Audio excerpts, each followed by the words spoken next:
With site tracking, your customers are actually telling you everything you need to know about them, so long as you're listening.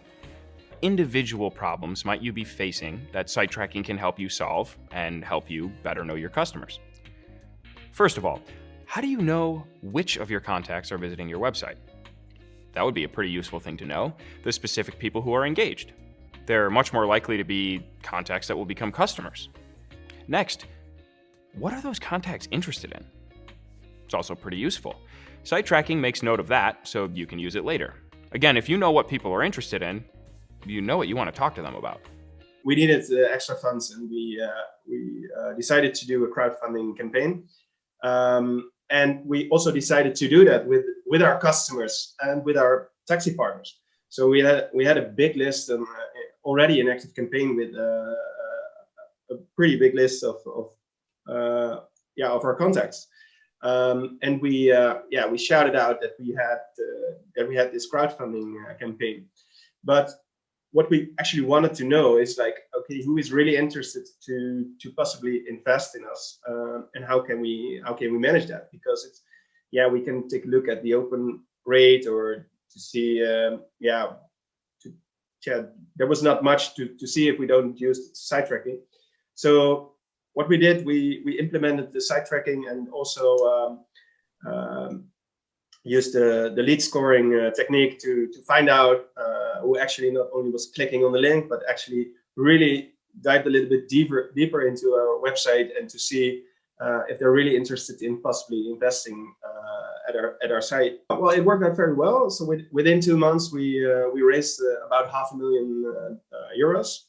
Wow. So it was successful, and of course the people that got a call from us, they didn't know that we knew actually so much about them. So they thought like this is just a normal sales call, but I'm interested. So but for us it saves tons of time, because we could just focus on the people who are really interested.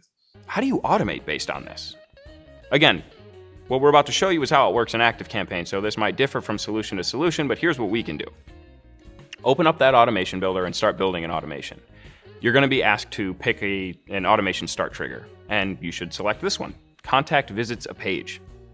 You'll then indicate which page you're looking to start the automation from. But what if it doesn't make sense to send an email or to reach out on the first page visit? What if you want to add more page visits or a total amount of website or page visits before you take the next action?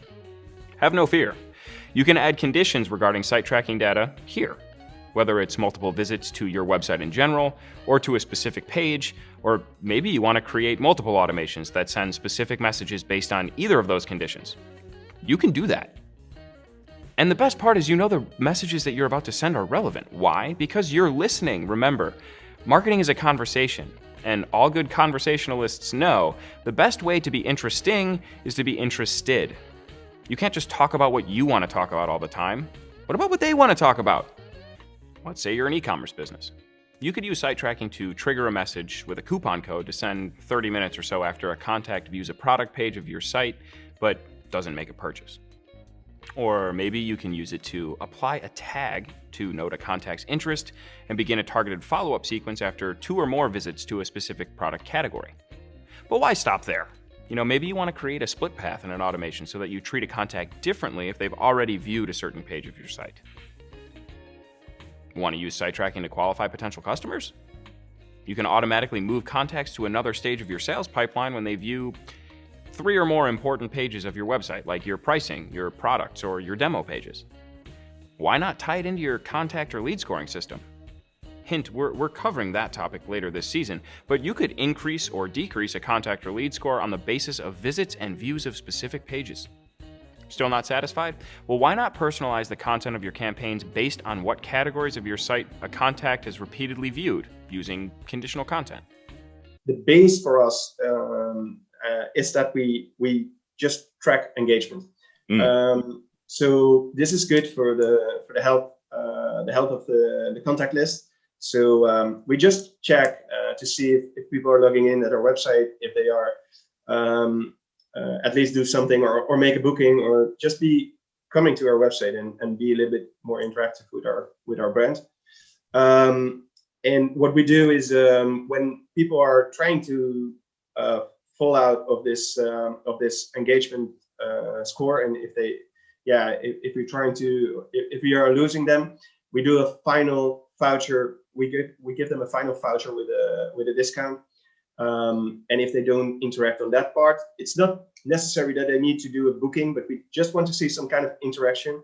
If they don't have any interaction on that part, we just delete them. We send out an email that we have deleted them, and that they're free to go. But it's better for us and also for them that we don't annoy those people anymore with our branding. The predictive sending option is much better, because ActiveCampaign knows when our contacts are online. So when they are in an automation with the predictive sending is running within a time frame of 24 hours, ActiveCampaign just knows that those people are online. So it maybe is a good moment to send out those emails.